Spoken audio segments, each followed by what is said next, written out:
यांच्या वतीने आयोजित केलेल्या आजच्या या प्रबोधन सोहळ्यासाठी उपस्थित असलेले मंचावरचे सर्व सन्माननीय, मंचासमोर उपस्थित असलेले आपण सर्व सन्माननीय, इतिहास अनेकांच्या अभ्यासाचा विषय आहे, इतिहास अनेकांच्या व्यासंगाचा विषय आहे, इतिहास अनेकांच्या संशोधनाचा विषय आहे, इतिहास अनेकांच्या अभिमानाचा विषय आहे, इतिहास अनेकांच्या स्वाभिमानाचा विषय आहे, इतिहास अनेकांच्या अस्मितेचा विषय आहे, इतिहास अनेकांच्या प्रेरणेचा विषय आहे.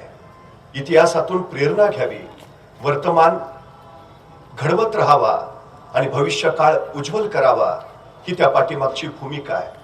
इतिहासाच्या पानावर ज्यांनी धगधगती प्रेरणा पुढच्या पिढ्यानपिढ्यांसाठी निर्माण करून ठेवली असं व्यक्तित्व म्हणजे छत्रपती संभाजी महाराज. खर तर 14 मे 1657 पुरंदरावर एका शिवरत्नाचा जन्म झाला. आपल्या ज्येष्ठ पुत्राची याद म्हणून माँसाहेब जिजाऊंनी त्यांचं नामकरण केलं संभाजी. संभाजी राजांच्या बाललीलांनी सगळ्यांची मनं हरकू लागली, पण त्याच वेळी नियतीनं गलती केली. अवघं 2.25 वर्षाचं वय असताना संभाजी राजांच्या मातोश्री सईबाई महाराणी साहेबांचं निधन झालं. डोईवरनं मातृत्वाचं छत्र हरपलं. पिता शिवाजी राजे तर पाठीला मरण बांधून मुलूकभर दौड घेणारे. पित्याची छत्रछाया वाट्याला यावी कशी? अशा वेळी सामने आल्या माँसाहेब जिजाऊ. अजून दुसरा शिवाजी घडवायचं सामर्थ्य या जिजाऊत नक्कीच आहे संगत. आणि जिजाऊ नावाच्या चालत्या बोलत्या विद्यापीठामध्ये संभाजी राजांचं बालपण सावरलं गेलं. संभाजीराजे चालणं बोलणं शिकले, संभाजीराजे लिहिणं वाचणं शिकले, संभाजीराजे नाना कला नाना विद्या याच्यामध्ये तेज पारंगत झाले. धर्मशास्त्र, अर्थशास्त्र, नीतिशास्त्र, समाजशास्त्र, युद्धशास्त्र याच्यामध्ये संभाजीराजे माहिर झाले. 1 नाही 2 नाही 3 नाही 4 नाही 5 नाही 6 नाही 7 नाही 8 नाही 9 नाही 10 नाही 11 12 13 14 15 16 भाषा संभाजीराजांना यायला लागल्या. मराठी येते, हिंदी येते, उर्दू येते, कन्नड येते, तामिळ येते, हिब्रू येते, पाली येते. एवढंच नाही, राज्याभिषेकाच्या वेळी आलेला हेनरी ऑफ जेंडेल लिहितो या छोट्या युवराजांना इंग्रजी सुद्धा येते. संभाजी राजांनी माझ्याशी इंग्रजीतून संवाद साधला. या भाषा नुसता येतच नाहीये, या अनेक भाषांमधून संभाजी महाराजांनी काव्य ग्रंथ लिहिले. राजकारणाची चर्चा करणारा बुधभूषण, नायिकाभेद, अध्यात्माची चर्चा करणारा 7 शतक, नखशिका हे संभाजी महाराजांनी लिहिलेले काही ग्रंथ आहेत. वयाच्या 14व्या वर्षी संस्कृत मधून श्री गणेशाचं वर्णन करताना संभाजी महाराज लिहितात, पद पद व पत्र समाचरण जंगजिमी कनक कर बकर ना विललित गभीर उदर लंबित विशाल वर उर दीर्घाती मुंडी कर देत चारी फल एक दंत सुंड लवत हरी जात सकल मल. हे संस्कृत मधून संभाजी राजांनी श्री गणेशाचं केलेलं वर्णन आहे. संभाजीराजे बुद्धीच्या बाबतीत जसे तेज होते, त्याच बाबतीमध्ये शरीर संपदाही त्यांनी जोपासली. व्यायामाची आवड होतीच. मलकाम, भालाफेक, दानपटा, घोडेस्वारी याच्यामध्ये संभाजीराजे माहिर झाले. तत्कालीन काळात घोड्याला बेबान पळवणारा आणि रणांगणावर एका पायावर वळवणारा एकाच योद्धा होऊन गेला. त्या योद्ध्याचं नाव होतं संभाजी महाराज. ही कला परत दुसऱ्या कुणाला कधी जमलीच नाही. बघता बघता संभाजीराजांचं वय झालं 8.5 वर्ष. आणि त्याच वेळी महाराजांना मिर्झा राजांशी तह करावा लागला. पुरंदरासह 23 किल्ले मिर्झाला बहाल केले गेले. पण त्याच वेळी मिर्झा राजांनी सांगितलं, शिवाजीराजे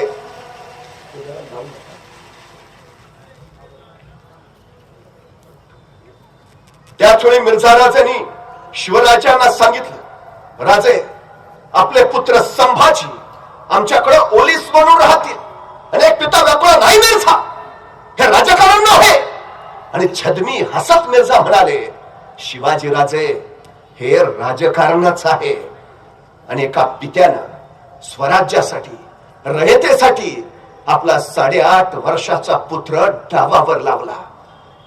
संभाजीराजे मोगलांकडे ओलीस राहिले. पण त्याच वेळी औरंगजेबानं मनसबी धाडल्या. संभाजीराजांना 7,000 मनसब बहाल केली गेली. संभाजीराजे मनसबदार झाले. यथा काल औरंगजेबाचा 50वा वाढदिवस आग्र्यात मोठ्या थाटामाटात साजरा होणार होता. सगळ्या माणसांना निमंत्रण धाडली गेली. शिवरायांनाही निमंत्रण आलं आणि मनसबदार म्हणून शंभू राजा नाही, पण 9 वर्षाचा पोर या मुलकापासून त्या मुलकापर्यंतचा वनवास भोगेल. तो प्रवास ती दत्तक. पण त्याच वेळी शिवरायांच्या लक्षात आलं, संभाजीराजे म्हणजे एकट्या शिवरायांच्या पोटाला आलेले पोर नाहीत, ते सह्याद्रीच्या कुशीत आणि महाराष्ट्राच्या मुशीत जन्माला आलेले मराठ्याचे पोर आहेत. ते धैर्य ते शौर्य त्यांच्या काही आहेच. पण या निमित्तानं मोगली रियासतीचा, मोगली दरबाराचा, मोगली राजकारणाचा संभाजीराजांना जवळून अभ्यास करता येईल या हेतूस्तव शिवरायांनी शंभूराजांना सोबत घेतलं आणि या मुलकापासून आग्रा मथुरेपर्यंतच्या मुलकापर्यंतचा वैराण वनवास भोगत शंभूराजे पिता शिवरायांसोबत आग्र्यात पोहोचले. या तकाल औरंगजेबाच्या दरबारात हजर सुद्धा झाले. इथंच औरंगजेबाने जहरी चाल टाकली, शिवरायांना मागच्या रंगेत उभा केलं आणि महाराष्ट्राचा स्वाभिमान उफाळला. भर दरबारात शिवाजी महाराजांनी औरंगजेबाला फटकारलं. असा अपमान शहनशाह हिंदुस्तान आलमगीर गाजी औरंगजेबचा कुणी केला नव्हता, तो महाराष्ट्राच्या नरसिंहानं केला. आणि राजे निघाले, त्याला फटकारे देऊन निघाले. त्या दिवसापासून शिवराय औरंगजेबाच्या दरबारात कधी गेले नाहीत. मात्र महाराजांचे प्रतिनिधी म्हणून शंभूराजे मात्र औरंगजेबाच्या दरबारात येत जात राहिले. एके दिवशी भर दरबारात औरंगजेबानं संभाजीराजांना विचारलं, शंभूराजे, आपण उत्तम कुस्ती खेळता असं मी जाणून आहे, आपण उत्तम मल्लविद्या जाणत असं मी जाणून आहे. मग शंभूराजे, आमच्या दरबारात सुद्धा चांगले चांगले मल्ल आहेत, आमच्या दरबारातल्या एखाद्या मल्लाशी कुस्ती खेळाल का? तसं 9 वर्षाचा छावा कराडला, आम्ही फक्त आमच्या लायकीच्या मल्लाशीच कुस्ती खेळतो आणि तुझ्या दरबारात माझ्या लायकीचा एकही मल्ल नाही. समज, हे महाराष्ट्राचं पाणी होतं. 9 वर्षाच्या शंभूराजाने औरंगजेबाला महाराष्ट्राच्या स्वाभिमानाची चुणूक दाखवली होती. पण त्याच वेळी औरंगजेबाची जहरी चाल रंगू लागली. शिवरायांना ठार मारायचाच डाव होता त्याचा. फौलादकराची फौलादी मिठी महाराजांच्या गळ्याभोवती आवळी जाऊ लागली. महाराजांना बाहेर पडता येत नव्हतं. पण शंभूराजे मात्र औरंगजेबाच्या महालापासून ते कुंभाराच्या वाड्यापर्यंत बिनधोक येत जात होते. अखेर सुटकेच्या चालीची सगळी जबाबदारी शिवरायांनी 9 वर्षाच्या शंभूराजांवर सोपवली. आणि जे स्वप्नातही घडणार नाही ते सत्यात उतरवून महाराष्ट्राचा नरसिंह निसटला. औरंगजेबाच्या हातावर तुरी देऊन निसटला. पण आपल्या एकुलत्या एक पुत्राला मागे ठेवून यावेळी का पित्याचा जीव गलबाला नसेल? यावेळी का पित्याचा जीव व्याकुळला नसेल? अरे 9 वर्षाचं पोर आहे, कसं ठेवा माग मरणाच्या दारात औरंग्याच्या बोटात जर काय भलता सलता घडलं तर? पण त्याहून विशेष आईन निरोपाच्या वेळी जर इवल्याशा शंभूराजांनी विचारलं असतं राजांना, आबासाहेब आम्हाला सोडून एकटेच जाणार? दर्या सुद्धा हटला असता, मागा धरणी कंप झाला असता, कोसळला असता. आभाळ जर विचारलं असतं शंभूने, आबासाहेब आम्हाला सोडून एकटेच जाणार?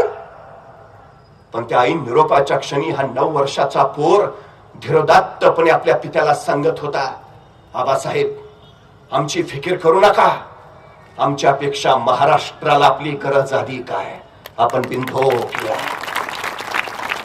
आणि महाराजांना कळून चुकला, पुत्र जनता झालाय. यथा काल राजे राजगडावर पोहोचले आणि राजगडावर पोहोचल्या पोहोचल्या राजाने वार्ता उठवली, वाटेत शंभूराजांचं निधन झालं. वयाच्या 9व्या वर्षी शंभूराजांच्या पाटीलाचे मरण बांधलं गेलं. ते इंद्रायणी भीमेच्या तीरावर मरणाला निधड्या छातीनं सामोरं जाईपर्यंत ते मरण त्यांची सोबतच करत राहिलं. राजगडावर शंभूराजांची अंत्यविधी झाली. मासाहेब रडून रडून थकल्या. पण हा सगळा काळीज दाह शिवराय आतल्या आत सोसत राहिले. महाराजांनी टाकली होती एक छोटी छलांग आणि तिनंच काम केलं.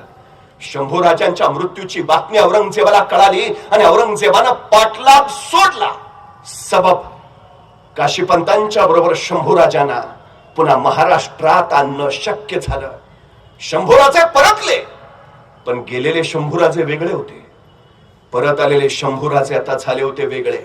जाणते परिपक्व, मोगली रियासतीचा, मोगली दरबाराचा, मोगली राजकारणाचा अगदी जवळून अभ्यास केलेले. यथा काल महाराजांनी संभाजीराजांना दान प्रमुख म्हणून जबाबदारी दिली. मंत्र्यांच्या विरोधाचे खटले यायचे, त्याचे निकाल आता शंभूराजांच्या न्यायालयापुढे चालवले जाऊ लागले. धर्मावरचे खटले आता शंभूराजांच्या धर्मासनापुढे येऊ लागले. बघता बघता लोककल्याणाचे फैसले सुनावत शंभूराजे रयतेचे धाकले धनी झाले. यथा काल शंभूराजांचं वय झालं 12 वर्ष. एके दिवशी महाराजांनी शंभूराजांना विचारलं, शंभूराजे आपण लेखणी तेच चालवता, पण आपली तलवार आणि कडांना छावा. आबासाहेब आज्ञा द्यावी आणि आज्ञा सुटली गुजरात खंबातपर्यंत टिपण्याची आणि काळ्या कबिने ढगामध्ये पाण्याचा लोट उरात घ्यावा. तसा शौर्याचा लोट उरातून छावा कोसळला. गुजरात टिपलं, खंबात तुटलं. मामे जाधव कैद केले. संभाजींच्या युद्धनीतीने अनेकांच्या नजरा विस्पारल्या. बघता बघता संभाजीराजांचं शौर्य तळपू लागलं. संभाजीराजांच्या विजयाची खबर महाराजांना मिळाली आणि कडाडले महाराज, त्या 32 तोफांना आमचा बछडा खाशी जीत घेऊन येतोय. आणि स्वराज्यावर शंभूराजांच्या शौर्याची पहिली मुद्रा उमटली. शंभूराजे रणांगणावर तळपत राहिले. ॲबे करे नावाचा फ्रेंच प्रवासी लिहितो, शंभूराजांच्या हाताखाली लढण्यात त्यांच्या सैनिकाला कोण धन्यता वाटायची. असं भाग्य ज्यांच्या वाट्याला, त्याला जीत लांब नसते. जिथं जिथं शंभूराजे तिथं तिथं विजय.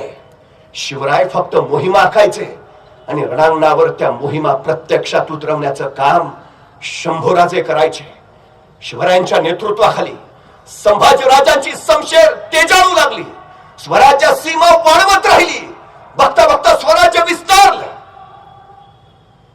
संभाजीराजांचं वय झालं 17 वर्ष. महाराष्ट्र तेवढ्या आनंदानं नाहून गेला होता. रायगड तर अगदी ओला चिंब झाला होता. 750 वर्षाचा पारतंत्र्याचा अंधार हटणार होता आणि रायगडाच्या माथ्यावर स्वातंत्र्याचा सूर्य प्रकटणार होता. राजे छत्रपती होणार होते आणि झाले झाले. राजे छत्रपती झाले. या म्लेंच पातशाहीमध्ये एक मराठा एवढा पातशाह झाला, ही गोष्ट काही साधी झाली नाही असं बखरकरांनी त्याचे वर्णनही केले. राजे छत्रपती झाले. पण त्याच वेळी आणखी एक घटना घडली. आतापर्यंत मराठे जास्तीत जास्त सरदार होत होते. शंभूराजे पहिले छत्रपती पुत्र ठरले. आतापर्यंत मराठे जास्तीत जास्त वजीर मिळवत होते. शंभूराजे पहिले युवराज झाले. अर्थात या घटनेपर्यंत शंभूराजांच्या चरित्रावर एकही डाग नाही. पण शंभूराजे युवराज झाले आणि शंभूराजांच्या चरित्राचं पाणी अशा काय पाटाला वळवण्यात आलं की मूळचे शंभूराजेच हरवून गेले. खरं तर चित्रपट, नाटकं अशा अनेक माध्यमांनी संभाजीराजांच्या चारित्र्यावर डाग निर्माण केले गेले. थोरातांची कमळा, मोहित्यांची मंजुळा, गोदावरी, तुळसा अशी अनेक स्त्रीपात्र शंभूराजांच्या आयुष्यात रेखाटली गेली, जी कधी वास्तवात जन्मालाच आली नव्हती. ती फक्त नाटक चित्रपटात दिसली. ही न जन्माला आलेली स्त्रीपात्र संभाजीराजांच्या चरित्रात जोडली गेली आणि संभाजीराजांचं चरित्र वेगळ्या वळचणीला गेलं. खर तर बेबंदशाही नावाच्या नाटकात औंधकर असं लिहितात की या नाटकात योजलेलं तुळसा नावाचं पात्र पूर्णपणे काल्पनिक असून तिचा इतिहासाशी काडीमात्र संबंध नाही. पण आम्ही 3 तास नाटक बघतो. नाटकात आम्हाला प्रस्तावना वाचून दाखवली जात नाही. त्यामुळे तुळसा खरी का खोटी याचा पत्ता आम्हाला लागत नाही. आणि मग शंभू चरित्रामध्ये तुळसा येत राहते. एवढी दिसतायत दोघं, म्हणजे असणार काहीतरी असं लोक बोलत राहतात. ही सगळ्यात मोठी अडचण. पण एक गोष्ट आपण लक्षात घेतली पाहिजे. औरंगजेबाशी बैर घेऊन औरंगजेबाचा मुलगा शहजादा अकबर आला तो थेट महाराष्ट्रात. कारण त्याला माहिती आहे उभ्या हिंदुस्थानात औरंगजेबाशी टक्कर घेईल असा एकाच योद्धा आहे आणि त्या योद्ध्याचं नाव आहे सर्जा संभाजी. ती ताकद दुसऱ्या कुणाच्या उरातच नाही. तर तो आला थेट महाराष्ट्रात. संभाजी महाराजांनी दिल्लीच्या राजकारणासाठी अकबराला जवळ केलं. पाली या ठिकाणी दोघांची भेट झाली आणि या भेटीमध्ये संभाजी महाराजांनी या शहजादा अकबराला मैत्रीचं प्रतीक म्हणून एक मोत्याचा कंठा भेट म्हणून दिला. आणि महाराजांनी दिलेला हा मोत्याचा कंठा या नादान अकबरानं एका नर्तकीला देऊन टाकला. ही वार्ता शंभूराजांना कळाली आणि संतापले शंभूराजे, ज्याला मैत्रीची कदर नाही त्याच्याशी पदरा मला जोडायचाच नाही. फेफार त्याच्या सवलती बंद करा तुरंत. आपण दिलेला मोत्याचा कंठा शहजाद्यानं नादानपणे एका नर्तकीला दिला.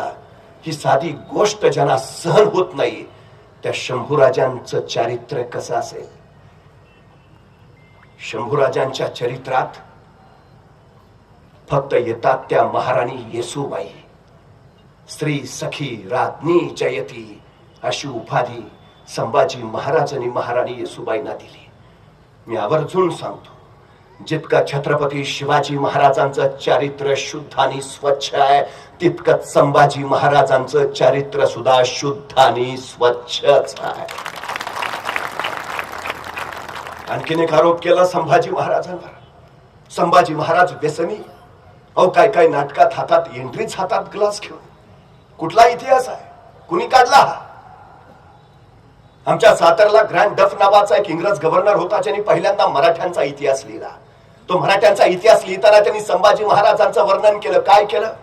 संभाजीराजे स्वतःच्या शौर्याच्या बळावर एवढ्या बुलंदानी बलाढ्य झालेत, कुणी शत्रू त्यांच्यावर आक्रमण करायला धजावेना. जणू संभाजी राजांना आता सत्तेची नशा चढली आहे. काय लिहितोय ग्रँड डफ? स्वतःच्या शौर्याच्या बळावर संभाजीराजे एवढे बुलंदानी बलाढ्य झालेत की कुणी शत्रू त्यांच्यावर आक्रमण करायला धजावेना. जणू संभाजी राजांना आता सत्तेची नशा चढली आहे. याच खाफी खानाच्या उद्गाराचं ग्रँड डफने इंग्रजीत भाषांतर केलं. सत्तेची नशा चढलेला राजा, intoxicated with the wine of folly and pride. सत्तेची नशा चढलेला, त्याचं भाषांतर बरोबर आहे. पण आपल्या लोकांचं इंग्रजी चांगलं. त्यांनी ग्रँड डफनी लिहिलेलं वाचलं. एन्टॉक्सिटेड विथ द वाईन घेत होते. काय चाललंय?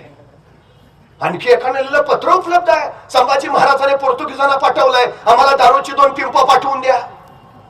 अरे बाळा, मागवलेली दारू प्यायची नाही, ती तोफेला लागणारी दारू आहे. एवढं जर तुला कळत नसेल तर तू लिहिताना घेतलेली काय याचं संशोधन झालं पाहिजे. सुपारीच्या खंडाचाही व्यसन नाही, सुपारीच्याही खंडाच अजिबात नाही. आणखीन एक आरोप केला जातो, संभाजीराजे स्वराज्यद्रोही. छत्रपतींचा पुत्र मोगलांच्या कळपात दाखल झाला, दिलेर खानाला जोड मिळाला. वस्तुस्थिती काय आहे? उत्तरेचे मोगल महाराष्ट्रावर आक्रमण करायची शक्यता. या मोगलांच्या विरोधात जर लढायचं असेल तर दक्षिणेत राहिली पाहिजे, दक्षिणेतल्या लोकांची एकी झाली पाहिजे. हे शिवरायांचं राजकारण सूत्र. दिलेर खान महाराष्ट्रात होता, तो विजापूरच्या आदिलशाहीचे संधान साधून होता. मोगल आणि विजापूर यांची युती झाली तर दोघं मिळून स्वराज्यावर कोसळणार होते. त्यामुळे त्यांची संभाव्य युती होऊ न देणं हे महाराजांच्या राजकारणातलं पहिलं कार्य होतं. आणि दुसरी गोष्ट, दक्षिणेतले राजे एकत्र करणं हे दुसरं. शिवरायांनी या सगळ्या कार्याची जबाबदारी शंभूराजांवर सोपवली. शंभूराजांवर गोळकोंड्याला भिडले, पण कुतुबशाह तयार होईना. शेवटी 2-4 फटके बसले, मादांना हक्कांना शरण आले. कुतुबशाही सोबत यायला तयार झाली. आदिलशाही आता ती यायला हवी, पण आदिलशाहीचं आणि दिलेर खानाचं युतीचं घुराळ चालू होतं. एका विलक्षण कृतीची गरज होती की मोगल आणि विजापूर एक होता कामा नाहीत, पण आदिलशाही इकडे आली पाहिजे. आणि त्यासाठी शिवरायांनी एक विलक्षण चाल खेळली. शंभूराजे दिलेर खानाला जोड मिळाले. सबब विजापूर आणि मोगल यांच्यातली युती टळली. दिलेर खानाचं जे आक्रमण स्वराज्यावर होणार होतं तो रोख शंभूराजांनी बदलला आणि स्वराज्य सुरक्षित राखलं. त्याच्यानंतर काही दिवसांनी शंभूराजे परतले. आता सगळ्यात महत्वाची एक गोष्ट आहे, काही लोक सांगतात पण शंभूराजांनी दिलेर खानाला पत्र लिहिलंय, आम्ही तुमच्याकडे येऊ इच्छितो, आम्हाला पराक्रमाची संधी हवी आहे, आम्हाला इथं स्वराज्यात ती मिळत नाहीये सांगतात. आता मला सांगा, हा जर महाराजांच्या गोपनीय कटाचा भाग असेल तर संभाजी महाराज दिलेर खान साहेबांना असं लिहितील का, राजमान्य राजेश्री दिलेर खान साहेबांशी शिरसाष्टांग दंडवत. आमचं आणि आमच्या आबासाहेबांचं बोलणं झालं, त्यानुसार तुमच्या आणि विजापूरची युती होणं योग्य नाही. त्यामुळे आमचे आबासाहेब आम्हाला असं म्हणाले की शंभूराजे करता का असं, जाता का दिलेर खानाकडं, जावा जरा 1-1.5 वर्ष गाफील ठेवा, तोपर्यंत आम्ही इकडची तयारी उरकतो, झाली की तुम्हाला कळवतो, मग या माघारी. मग दिलेर खान साहेब कसं काय वाटतं आमचा प्लॅन तुम्हाला, येऊ का तुमच्याकडं? अरे जे गोपनीय आहे ते गोपनीयच राहील आणि महाराजांचं राजकारण कायम असंच राहिलंय. ते गणवाडीला जातो म्हणून सांगतात आणि सुरतेची लूट करून येतात. ते शंभूराजांचं वाट्यात निधन झालं म्हणून सांगतात आणि शंभूराजांना सुखरूप राजगडावर घेऊन येतात. दक्षिणांची दक्षिणेत राहिली पाहिजे यासाठी शिवरायांनीच केलेलं हे राजकारण होतं. शिवरायांच्या सांगण्यावरून तर शंभूराजे दिलेर खानाला जोड मिळाले होते. याचं कारण असं, खंडाची खोपरा फितूर झाला, शिवाजी महाराजांनी त्याचे हातपाय तोडले, संभाजी कावजी फितूर झाला, प्रतापराव गुजराकरवी महाराजांनी त्यालाही ठार मारलं. मग शंभूराजे फितूर होतात तर स्वतः शिवाजी महाराज त्यांना परत कसे आणतात? आणल्यानंतर फ्रेंचाशी वाटाघाटी करायचे अधिकार देतात, मोगलांच्या विरोधातल्या आक्रमणाच्या फळीचं नेतृत्व त्यांच्यावर सोपवतात. अर्थ स्पष्ट हे शिवरायांचंच राजकारण होतं सगळ्यात महत्वाचं. पण 3 एप्रिल 1680 महाराजांचं निधन झालं. महाराज नाप्रतीच्या मोहिमेला निघाले. त्याच वेळी शंभूराजे पन्हाळ्यावर कैदेत होते असं सांगितलं गेलं. पण वस्तुस्थिती अशी आहे, शंभूराजे कधीही कुठंही कैदेत नव्हते. मग ते महाराजांच्या आजारपणात अथवा राजाराम महाराजांच्या लग्नात का उपस्थित नव्हते असा प्रश्न विचारला जातो. वस्तुस्थिती अशी आहे, शंभूराजे त्यावेळी बुऱ्हाणपुराच्या स्वारीत लढण्यात गुंतले होते आणि लढणाऱ्या माणसाला कुणाच्या लग्नाची किंवा कुणाच्या आजारपणाची बातमी दिली जात नाही. लढता लढता बुऱ्हाणपुरात शंभूराजे काय शत्रूला असं म्हणणार नव्हते, जरा 2 दिवस थांबूया का युद्ध, भावाचं लग्न आहे, उरकून येतो. नाही ना, ते बुऱ्हाणपुराची स्वारी आटोपली. साधारण मार्चच्या शेवटच्या आठवड्यात शंभूराजे पन्हाळगडावर पोहोचले आणि अवघ्या काही दिवसात महाराजांचं निधन झालं. पण त्याच वेळी रायगडावर कुटील कारस्थान रचलं गेलं. काही करून शंभूराजांना गादीवर येऊ द्यायचं नाही असा डाव रंगला. राजाराम महाराजांना गादीवर बसू आणि त्यासाठी शंभूराजांना कैद करावं. मंत्र्यांनी चाल प्रत्यक्षात आणायला सुरुवात केली. कराडला असताना हंबीरराव मोहितेंना निरोप केला, शंभूराजांना कैद करायचा, ससैन्य तयार राहा. हंबीरराव म्हणले या तयारच आहे. मंत्रिमंडळ उड्या मारत गेलं, कराडला पोहोचलं आणि इथं मात्र हंबीररावांनी डाव उलटवला. आल्या मंत्र्यांनाच कैद केलं, काढण्यात चढवल्या. सरळ काढण्यात चढवलेले मंत्री पन्हाळ्यावरून शंभूराजांच्या पायावर घातले आणि कडाडल्या खंबीर हंबीरराव ही घ्या नादान हरामजाद माणसं, राजा जाऊन अजून 11 दिवस नाही झाले त्यांच्या पोटच्या गोळ्याला कैद करणारी ही घ्या ताब्यात. सगळे कैद झाले, बंड मोडून काढला, फितुरी तोडली. पण यावेळी शंभूराजांनी हंबीररावांना विचारलं, मामासाहेब आपले भाचे राजाराम महाराज गादीवर येत असताना आपण राजाराम महाराजांच्या पाठीशी उभा राहायचं सोडून आपण आमच्या पाठीशी कसे उभा राहिलात? त्यावेळी हंबीरराव मोहिते असं म्हणाले की या सगळ्या प्रकाराची कल्पना सोयराबाई महाराणी साहेबांनी आम्हाला आधीच दिली होती आणि कोणत्याही परिस्थितीत शंभूराजांच्या केसालाही धक्का लागता कामा नये असं सोयराबाई राणी सरकारने आम्हाला बजावलं होतं. आमच्या इतिहासात सांगितलंय वेगळं काय काय काय काय. सोयराबाईंना काय काहींनी कैकईच करून ठेवलंय. पण स्वतः संभाजी महाराजांनी बाकरे नावाच्या ब्राह्मणाला दिलेल्या दानपत्रामध्ये सोयराबाईंचा उल्लेख करताना लिहिलंय, स्फटिकाप्रमाणे निर्मळ मनाची माझी आई. जिथं संभाजी महाराजच सोयराबाईंना स्फटिकाप्रमाणे निर्मळ मनाची म्हणतायत, तिथं आम्ही त्यांना कैकई का करावं हा सगळ्यात मोठा विषय आहे. बंड मोडून काढलं. शंभूराजे रायगडावर परतले. महाराजांचे काही विधी राहिले होते, शंभूराजांनी ते पुन्हा केले. रायगडावर छत्रपती शिवाजी महाराजांची समाधी उभारली आणि महाराजांच्या मृत्यूनंतर तब्बल 9 महिन्यांनी संभाजी महाराजांनी स्वतःला राज्याभिषेक करून घेतला.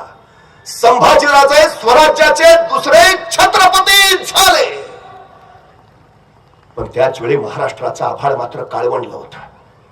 जोपर्यंत शिवाजी महाराज हयात होते औरंगजेब चुकून महाराष्ट्रात आला नव्हता. त्याचा धाडसच झालं नाही, इतकी दहशत त्याच्या उरात. पण आता महाराजांचं निधन झालंय. पुण्यापुऱ्यात 23 वर्षाचे शंभूराजे गादीवर आलेत. आता हीच नामी संधी आहे. ही संधी शोधून औरंगजेब आपल्या प्रचंड फौजांशी ससज्ज झाला. पण त्याच वेळी 23 वर्षाचे शंभूराजे एके दिवशी भर दरबारात विचारते झाले, मामासाहेब स्वराज्याचा घाट बांधावा म्हणतो, पण औरंग्याचाही थाट उतरला पाहिजे. मामासाहेब जागा काढा मोकेच. आणि हंबीररावांनी सांगितलं, राजा एक जागा आहे मोकेच. मुघलाचं नाव काय चलू? कोण जागा? बुरहानपुरा. दार उल मुल्क दख्खन बुरहानपुरा. राजा बुरहानपुरा म्हणजे औरंगजेबाची राजधानी दख्खनीतली. बुरहानपुरा म्हणजे मधाचं पोळ आणि कडाडला छावा. मग हे मधाचं पोळ आता कोळ्याचं जाळं झालं पाहिजे. आणि बघता बघता मराठी फौजा सुसाट सुटल्या. बुरहानपुरावर छापा पडला. बुरहानपुराचे 17 पुरे पुरते धुतले. एखाद्या सुंदर बागेचं रोपण डोळ्यात साठवावं यासाठी पापणी मिटावी आणि पापणी उघडावी तर पुढे स्मशान दिसावं अशी बुरहानपुराची पूर्ती वाताहत झाली. बुरहानपुरा संभाजीराजांनी पुरता कोळसा पुरा करून टाकला. औरंगजेब संतापला, त्राईत झाला. बुऱ्हाणपुरा म्हणजे औरंगजेबाचं हळवं काळीच पान. त्याच्या 2 बहिणींचा जन्म बुऱ्हाणपुऱ्यातलाच, त्याच्या आई निर्वतली बुऱ्हाणपुऱ्यातच, आणि औरंगजेबाच्या आयुष्यातलं एकुलतं एक प्रेम प्रकरण ते घडलं तेही बुऱ्हाणपुऱ्यातच. संभाजी महाराजांनी बुऱ्हाणपुऱ्याला नव्हे, औरंगजेबाच्या काळजालाच हात घातला होता. संतापला औरंगजेब, पण तोपर्यंत दुसरा तडका बसला. औरंगजेबाच्या नावाने वसवलेला औरंगाबाद, संभाजीराजाने औरंगाबादलाच हात घातला. औरंगाबाद लुटला इतकं की औरंगजेबाच्या नावाशिवाय तिथं काही ठेवलंच नाही. साफ औरंगजेब संतापला, भयान संतापला. औरंगजेब लिहितो, उभा आयुष्य शिवाजी महाराजांनी माझ्याशी वैर केला, पण शिवाजी महाराजांनी कधीही माझ्या बुऱ्हाणपूर आणि औरंगाबादला हात लावला नाही. पण हा शंभू राजा काल गादीवर आला आणि आज माझ्या काळजालाच फाडून गेला. हे पाणी काही वेगळाच आहे, वेगळाच. औरंगजेब संतापलाच होता. त्याच्या पक्का शुद्धीवर पाय पडला. औरंगजेबाचा मुलगा शहजादा अकबर, त्याच्याशी वैर घेऊन तो आला थेट शंभूराजांकडेच. अकबराला स्वीकारणं म्हणजे औरंगजेबाला खुलं आव्हान देणं, आणि आव्हानाला पाठ दाखवणं हा गुण संभाजीराजांच्या रक्तातच नव्हता. अकबराला जवळ करून शंभूराजांनी औरंगजेबाला खुलं आव्हान दिलं. आणि निघाला औरंगजेब, निघाला स्वराज्याच्या दिशेनं, उचलली खास पाऊल. औरंगजेब कुणी साधा नाही बरं. आशिया खंडातलं सगळ्यात मोठं साम्राज्य म्हणजे औरंगजेबाच, आणि आशिया खंडातलं सगळ्यात छोटं राज्य म्हणजे शंभूराजांच. औरंगजेबाच्या नुसत्या सरदारांची संख्या 14,500, आणि एका सरदाराच्या हाताखाली 50,000ची फौज, म्हणजे 14,500 गुणिले 50,000 एवढा औरंगजेबाचं सेना लष्कर.